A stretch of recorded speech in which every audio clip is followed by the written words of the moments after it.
Hi friends, welcome to my channel. இன்னைக்கு நம்ம 5th standard term 2 maths பார்க்க போறோம். 5th unit 1 பாத்தீங்கன்னா geometry கொடுத்திருக்காங்க. term 1லயும் வந்து geometry தான் வந்திருக்கும். நான் இப்போ term 2ல இருந்து ஸ்டார்ட் பண்றேன். So unit 1 வந்து இங்கேயும் geometry தான் கொடுத்திருக்காங்க. இப்போ ஒரு சின்ன recall பார்த்துக்கலாம். இங்க பாருங்க point, line segment, ray இதோட definitions கொடுத்திருக்காங்க. point அப்படினா என்ன, line அப்படினா என்ன, line segmentனா என்ன, ray அப்படினா என்ன, அந்த மாதிரி நம்ம தெரிஞ்சுக்கலாம். ஒரு வாட்டி recall பண்ணிக்கலாம்.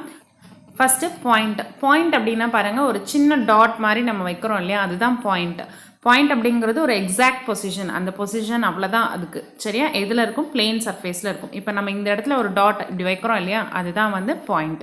சரியா, இந்த surface வந்து plane surface. Okay, next line. இந்த லைன் பாருங்க, இந்த ரெண்டு சைடும் வந்து arrow mark இருக்கா. ஸோ அந்த லைன் வந்து எவ்வளோ தூரம் வேணும்னாலும் ரெண்டு சைடுமே வந்து ட்ராவல் பண்ண முடியும். So a line is a set of points in a straight path that extends in opposite directions without ending அப்படின்னு சொல்லியிருக்காங்க. ஸோ இந்த மாதிரி ஆரோ மார்க் போட்டிருந்தாங்க அப்படின்னா அது கண்டினியூ ஆகி போயிட்டே இருக்குது அப்படின்னு அர்த்தம், எண்டு கிடையாதுன்னு அர்த்தம். சரியா, ஸோ அதுதான் இங்கே சொல்லியிருக்காங்க. ஸோ ரெண்டு சைடு ஆப்போசிட் சைடில் ரெண்டு டைரக்ஷன்லுமே பார்த்தீங்கன்னா அது எக்ஸ்டெண்ட் ஆகி போய்கிட்டே இருக்கும். சரியா, நெக்ஸ்ட் லைன் செக்மெண்ட் அப்படின்னு பார்த்தீங்கன்னா இப்போ ஒரு பெரிய லைன் இருக்குது அப்படின்னா இதை கட் பண்ணி நம்ம எடுத்துக்கிறோம் அப்படின்னு வச்சுக்கோங்க, இந்த போர்ஷன் மட்டும் எடுக்கிறோன்னா அதுதான் லைன் செக்மெண்ட். சரியா, ஸோ அதுக்கு வந்து இங்கே எண்ட் பாயிண்ட் இருக்கும். ஓகேவா, எண்ட் பாயிண்ட்டே இல்லைன்னா அதுக்கு பேர் லைன். எண்ட் பாயிண்ட்ஸ் ரெண்டு பக்கமும் கொடுத்துருந்தாங்க அப்படின்னா அது line segment. So a line segment is a part of a line between two end points. So ரெண்டு எண்ட் பாயிண்ட்க்கு நடுவில் வந்து உங்களுக்கு கொடுத்துருந்தாங்க அப்படின்னா அதுதான் லைன் செக்மெண்ட். சரியா, ரே அப்படிங்கிறது உங்களுக்கு ஒரு டாட் இருக்கும், ஒரு ஆரோ மார்க் இருக்கும். அதாவது ஒரு பாயிண்டில் ஸ்டார்ட் ஆகிட்டு அது எண்ட் ஆகாமல் போய்கிட்டே இருக்கும். சரியா, ray is a part of a line that has one end point and extends in one direction without ending. ஓகேவா, ஸோ ஒரு வாட்டி ரீகாப் பண்ணிக்கலாம். point is an exact position on a plane surface. Next line அப்படிங்கிறது ரெண்டு சைடுமே extend ஆகி போய்கிட்டே இருக்கும், ஆப்போசிட் டைரக்ஷன்ஸில் எக்ஸ்டெண்ட் ஆகி போயிட்டே இருக்கும். நெக்ஸ்ட்டு லைன் செக்மெண்ட் அப்படின்போது ரெண்டு எண்ட் பாயிண்ட்ஸ் இருக்கும், டூ எண்ட் பாயிண்ட்ஸ் இருக்கக்கூடிய லைனை தான் வந்து லைன் செக்மெண்ட் அப்படின்னு சொல்லுவோம். நெக்ஸ்ட்டு ரே வந்து ஒரு பாயிண்ட்லேருந்து ஒரு எண்ட் பாயிண்ட்லேருந்து ஸ்டார்ட் ஆகி அது வந்து எக்ஸ்டெண்ட் ஆகி போய்கிட்டே இருக்கும் இன்னொரு டைரக்ஷனில் எண்ட் இல்லாமல். சரியா, தென் இப்போ நம்ம பார்க்க போகிறது டைப்ஸ் ஆஃப் ஆங்கிள்ஸ். இது லாஸ்ட் டைம்லேயே நம்ம ரொம்ப டீட்டெயில்டாக பார்த்துட்டோம். ஜஸ்ட் ஒரு ரீக்காக பார்த்துக்கலாம். இதில் பாருங்கள், இந்த லைனில் வந்து எந்த ஆங்கிளுமே மென்ஷன் பண்ணல. ஸோ இதில் எந்த ஆங்கிளுமே இல்லை அப்படிங்கிறதுனால இது வந்து 0 ஆங்கிள் ஈக்குவல் டு 0 டிகிரி. அப்போ இது ஏன் மேம் இதுவும் அதே மாதிரி தானே இருக்குது, ஏன் இது ஸ்ட்ரைட் லைன் அப்படின்னு சொல்கிறீங்க அப்படின்னு கேட்காதீங்க. இதில் பாருங்கள், ஒரு லைன் இருக்குது, அதுக்கு மேலே வந்து இங்கே ஃபஸ்ட்டு ஒரு லைன் இருக்குது, அதுக்கு மேலே இன்னொரு லைன் ட்ரா பண்ணியிருக்காங்க. ஸோ இது வந்து ஒரு லைன் மேலே இன்னொரு லைன் ட்ரா பண்ணியிருக்கிறதுனால அங்கே ஆங்கிள் ஃபார்ம் ஆகலை, அதனால அது 0 ஆங்கிள். ஓகேவா, so 0 angle equal to 0 degree. சரியா, நெக்ஸ்ட் இது வந்து அக்யூட் ஆங்கிள் அப்படிங்கிறது எல்லை விட கம்மியான ஷேப் அப்படின்னு பார்த்தோம். That is less than 90 degree.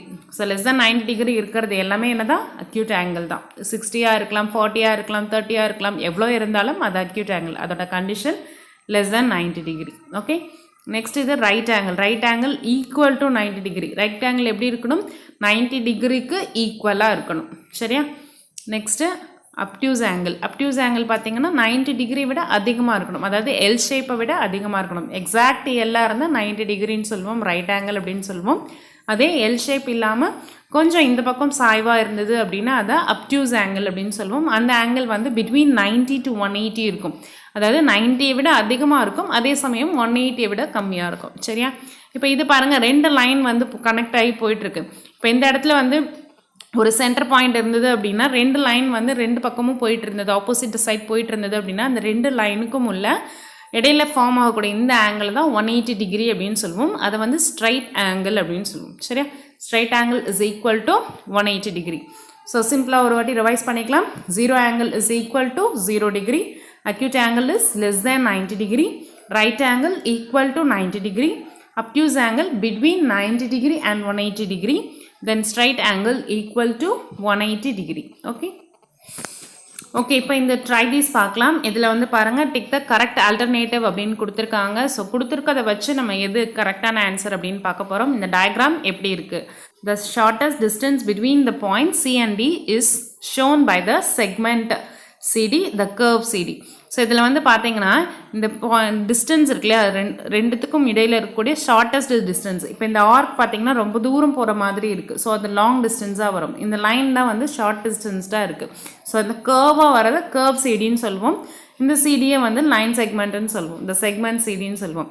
அப்போ எது ஷார்ட்டாக இருக்குது? செக்மெண்ட் தான் ஷார்ட்டாக இருக்குது. ஸோ அதுதான் நம்ம டிக் பண்ணணும். ஓகே, நெக்ஸ்ட்டு செகண்ட் ஒன் பாருங்கள். Line பிக்யூ and line QP represent அப்படின்னு கேட்டிருக்காங்க.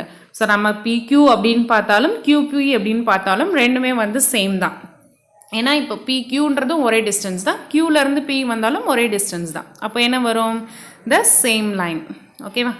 நெக்ஸ்ட்டு பாருங்கள். Point C lies on the ray AB or ray BD அப்படின்னு கேட்டிருக்காங்க. ஸோ பாயிண்ட் சி எங்கே இருக்குது? ஏபிக்கு நடுவில் தான் இருக்குது, ஆமாவா? பிடிக்கு இடையில இல்லை. அப்போ என்ன வரும்? Ray A B. சரி, நெக்ஸ்ட்டு ஃபோர்த் ஒன் பாருங்கள். MN அப்படின்னு 2 பாயிண்ட்ஸ் இருக்குது. Segment MN has infinite or finite length அப்படின்னு கேட்டிருக்காங்க. ஸோ இதில் பார்த்தீங்கன்னா உங்களுக்கு MNன்றது பாயிண்ட் வச்சுருக்காங்க இல்லையா? ஸோ அதனால அது முடிஞ்சிடுச்சு. உங்களுக்கு ஆரோ போட்டிருந்தாலுமே அந்த MN அப்படிங்கிற செக்மெண்ட் முடிஞ்சிடுச்சு. அதனால அது வந்து ஃபினைட் லென்த். ஓகேவா? இதே முடியாமல் இருந்தது அப்படின்னா அது வந்து இன்ஃபைனைட் லென்த்துன்னு சொல்லலாம். ஆனால் இங்கே செக்மெண்ட் MN மட்டும்தான் கேட்டிருக்காங்க, அதுக்கு ஃபினைட் லென்த்து தான் வரும். ஓகே, நெக்ஸ்ட்டு ஃபிஃப்த் ஒன் பாருங்கள். Ray RT is a part or is not a part of the line TR அப்படின்னு கேட்டிருக்காங்க. ஸோ டிஆர் அப்படிங்கிற லைன் செக்மெண்ட்டில் ஆர்டி அப்படிங்கிறது பார்ட் தான் இல்லையா? So it is a part. Okay, next right the type of angle அப்படின்னு கேட்டிருக்காங்க. So இது வந்து உங்களுக்கு பார்த்தோன்னே எழுதிடலாம். ஸோ ஃபர்ஸ்ட் சம் பாருங்கள். இது பார்க்கும்போது எல் ஷேப்பில் இருக்குது. இந்த மாதிரி பாக்ஸ் வந்திருந்தனாலே அந்த ஆங்கிள் வந்து 90 டிகிரி. ஓகேவா? ஸோ இது என்ன ஆங்கிள்? 90 டிகிரினா right angle.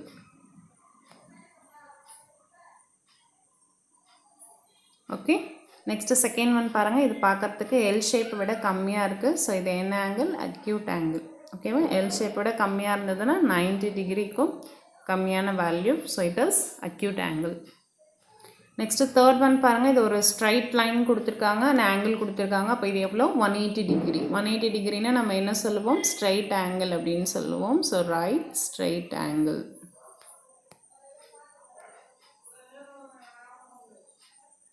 Okay, next fourth one பாருங்கள். ஃபோர்த் ஒன் வந்து எல் ஷேப் விட அதிகமாக இருக்குது, அதாவது 90 டிகிரி விட அதிகமாக இருக்குது. So it is obtuse angle.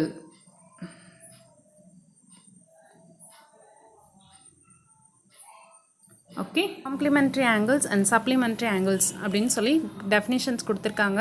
Complimentary angle அப்படின்னா என்னென்னு ஃபஸ்ட்டு பார்க்கலாம். Complimentary angles, when the sum of the measures of two angles is 90 degree, pair of angles are called complementary angles.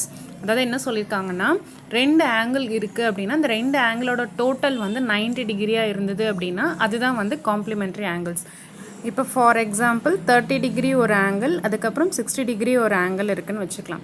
அப்போ இது ரெண்டையும் நீங்கள் ஆட் பண்ணிங்கன்னா உங்களுக்கு எவ்வளோ வரும்? 90 டிகிரி வரும் இல்லையா? ஸோ இந்த மாதிரி ரெண்டு ஆங்கிளை ஆட் பண்ணும்போது 90 டிகிரி ஆன்சர் வந்ததுன்னா இந்த ரெண்டு ஆங்கிளையும் தான் வந்து காம்ப்ளிமெண்ட்ரி ஆங்கிள்ஸ் அப்படின்னு சொல்லுவோம். சரியா? 60க்கு 30 காம்ப்ளிமெண்ட்ரி, அதே மாதிரி 30க்கு 60 காம்ப்ளிமெண்ட்ரி. சரியா? ஸோ இதில் ஏதாவது ஒன்று வேணும் அப்படின்னாலும் நம்ம இந்த 90லேருந்து மைனஸ் பண்ணிவிட்டு இன்னொரு ஆன்சர் ஃபைண்ட் அவுட் பண்ண முடியும். சரியா? இப்போ பாருங்கள், 90லேருந்து 30 மைனஸ் பண்ணிங்கன்னா உங்களுக்கு 60 கிடைக்கும்.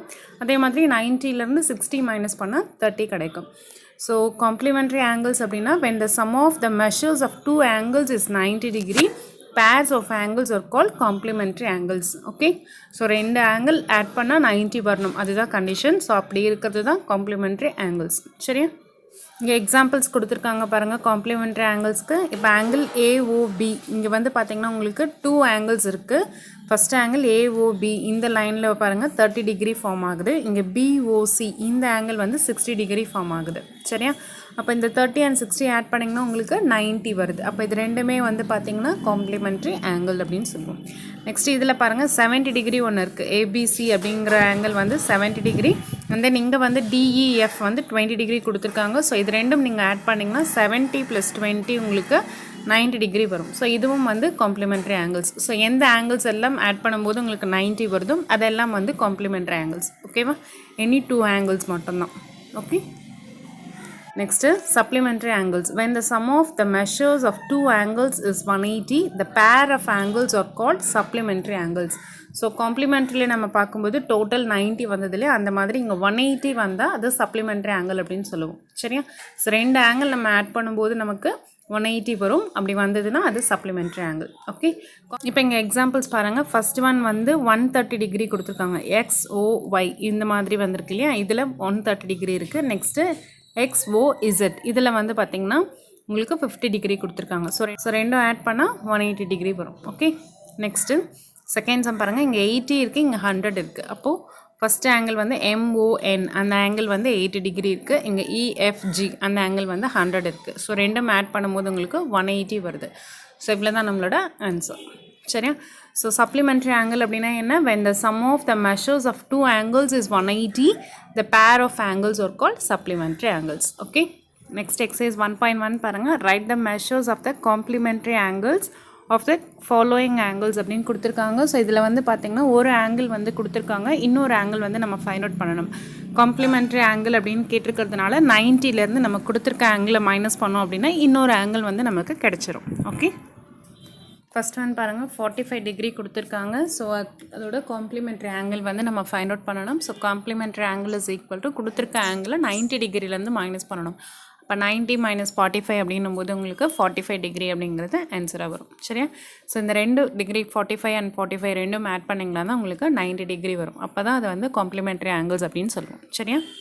நெக்ஸ்ட்டு செகண்ட் ஒன் பாருங்கள். 30 டிகிரி கொடுத்துருக்காங்க. Complimentary angle is 90 டிகிரிலேருந்து 30 degree minus பண்ணுறோம். அப்போ நமக்கு 60 டிகிரி வரும். சரியா? ஸோ 30 + 60 90 டிகிரி வரும். Okay, so 30 and 60 are complementary angles. Next third one பாருங்கள். 72 டிகிரி கொடுத்துருக்காங்க. ஸோ காம்ப்ளிமெண்ட்ரி ஆங்கிள் அப்படின்னும் போது 90லேருந்து நம்ம 72 மைனஸ் பண்ணுறோம். அப்போ நமக்கு 18 டிகிரி அப்படின்னு வரும். சரியா? நெக்ஸ்ட்டு ஃபோர்த் ஒன் பாருங்கள். 88 டிகிரி கொடுத்துருக்காங்க. So complimentary angle is equal to 90 degree - 88 degree, we get 2 degree. ஓகேவா? நெக்ஸ்ட்டு ஃபிஃப்த் ஒன் பாருங்கள். 38 டிகிரி கொடுத்துருக்காங்க. So complimentary angle is equal to 90 degree - 38 degree அப்படின்னும் போது உங்களுக்கு 52 டிகிரின்னு வரும். சரியா? ஸோ 38 and 52 ரெண்டுமே வந்து காம்ப்ளிமெண்ட்ரி ஆங்கிள்ஸ். ரெண்டும் ஆட் பண்ணால் 90 வரும். ஓகே, ஸோ இவ்வளோ தான் காம்ப்ளிமெண்ட்ரி ஆங்கிள்ஸ்க்கு. ஃபஸ்ட் ரோமன் வந்து நம்ம கம்ப்ளீட் பண்ணிட்டோம். நெக்ஸ்ட்டு செகண்ட் ரோமன் பாருங்கள். Write the measures of the supplementary angles of the following angles அப்படின்னு கேட்டிருக்காங்க. ஸோ சப்ளிமெண்ட்ரி ஆங்கிள் அப்படின்னு நம்ம 180லேருந்து மைனஸ் பண்ணுவோம். சரியா? இங்கே கொடுத்துருக்க ஆங்கிள்ஸை 180லேருந்து மைனஸ் பண்ணோம்.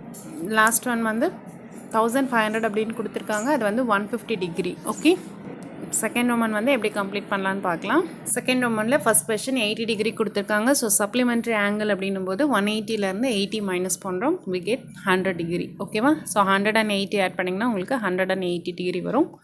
ஸோ அதுதான் supplementary angles. Okay, next 95 degree கொடுத்துருக்காங்க. செகண்ட் சம் சப்ளிமெண்ட்ரி ஆங்கிள் அப்படின்னா 180லேருந்து 95 மைனஸ் பண்ணோம். அப்போ நமக்கு 85 டிகிரி வரும். Okay, then third sum 110 degree அப்படின்னு கொடுத்துருக்காங்க. So supplementary angle is 180 degree - 110 degree. அப்போ உங்களுக்கு 70 டிகிரி வரும். சரியா? And then fourth one 135 degree அப்படின்னு கொடுத்துருக்காங்க. So supplementary angle is equal to 180 டிகிரிலேருந்து 135 degree minus பண்ணுறோம். அப்போ நமக்கு 45 டிகிரி வரும். சரியா? ஸோ 135 டிகிரி அண்ட் 45 டிகிரி ரெண்டுமே வந்து சப்ளிமெண்ட்ரி ஆங்கிள்ஸ் அப்படின்னு சொல்லுவோம். சரியா? லாஸ்ட் ஒன் பாருங்கள். ஃபிஃப்த் ஒன் 150 டிகிரி கொடுத்துருக்காங்க. So supplementary angle is equal to 180லேருந்து 150 மைனஸ் பண்ணுறோம். அப்போ நமக்கு 30 டிகிரி வரும். சரியா? So 150 degree and 30 degree are supplementary angles. Okay, next இங்கே ஒரு டெஃபினேஷன் கொடுத்துருக்காங்க. Definition of ஃப்ராக்டல்ஸ். ஃப்ராக்டல் அப்படிங்கிறது என்ன அப்படின்னு பார்க்கலாம். A fractal is a never ending pattern that repeats itself at a different scales அப்படின்னு சொல்லியிருக்காங்க. this property is called self similarity. So இங்கே இருக்க பிக்சர்ஸ் பார்த்தாலே உங்களுக்கு தெரியும். இதுதான் வந்து ஃப்ராக்டல்ஸ்க்கான எக்ஸாம்பிள்ஸாக கொடுத்துருக்காங்க. ஸோ அது பார்க்குறதுக்கு ஒரே மாதிரியான ஃபிகர்ஸை நிறைய முறை வந்திருக்கு, ரிப்பீட் ஆகிட்டே இருக்குது. ஓகேவா? although fractals are very complex, they are made by repeating a simple process. So ஃப்ராக்டல்ஸ் அப்படிங்கிறது ரொம்பவே ஒரு கஷ்டமான இது மாதிரி இருக்கும் பார்க்குறதுக்கு. ஆனால் அது வந்து குட்டி குட்டி விஷயங்கள் எல்லாம் சேர்ந்தது தான். இப்போ பாருங்கள், இந்த சிம்பிள் ப்ராசஸ் இதில் வந்து பார்த்திங்கன்னா ஒரு சின்ன ட்ரையாங்கிள் தான். அந்த ட்ரையாங்கிளே வந்து ரிப்பீட்டடாக வேறு பேட்டர்ன்ஸில் யூஸ் பண்ணி ட்ரா பண்ணும்போது உங்களுக்கு ஒரு ஃப்ராக்டல் ஃபார்ம் ஆகுது. Okay, fractals are extremely complex, sometimes infinitely complex, meaning you can zoom in and find the same shapes forever. So ஒரே மாதிரியான ஷேப்ஸ் தான் இருக்கும். நமக்கு தெரியல அப்படின்னா கூட ஜூம் பண்ணி பார்க்கணும் அப்படின்னு சொல்லியிருக்காங்க. Amazingly fractals are extremely simple to make. So ஃப்ராக்டல்ஸ் அப்படிங்கிறது ரொம்பவே ஈஸியானது தான் மேக் பண்ணுறதுக்கு. சரியா? ஸோ இங்கே இருக்க ஷேப்ஸ் எல்லாம் பாருங்கள், சிம்பிளான ட்ரையாங்கிள் அந்த மாதிரி சிம்பிளான ஃபிகர்ஸாக ரிப்பீட்டடாக இருக்கிறதுனால நமக்கு பார்க்குறதுக்கு ஒரு மாதிரி டஃப்பாக தெரியுது. ஆனால் அது ரொம்பவே ஈஸியாக நம்மளால் மேக் பண்ண முடியும். அதுதான் இங்கே கொடுத்துருக்காங்க. Amazingly fractals are extremely simple to make. Okay, so நம்மளோட யூனிட் 1 வந்து நம்ம கம்ப்ளீட் பண்ணிட்டோம். ஓகே ஃப்ரெண்ட்ஸ், உங்களுக்கு என்னோடய வீடியோ பிடிச்சிருந்தா லைக் பண்ணுங்கள், மறக்காமல் என்னோடய சேனலை சப்ஸ்கிரைப் பண்ணுங்கள். இதுக்கப்புறம் எல்லா வீடியோஸும் கண்டினியூவாக வரும். ஸோ எந்த ஒரு வீடியோவும் மிஸ் பண்ணிடாதீங்க, எல்லாத்தையுமே பாருங்கள் அண்ட் உங்கள் ஃப்ரெண்ட்ஸ்க்கு ஷேர் பண்ணுங்கள். தேங்க்ஸ் ஃபார் வாட்சிங்.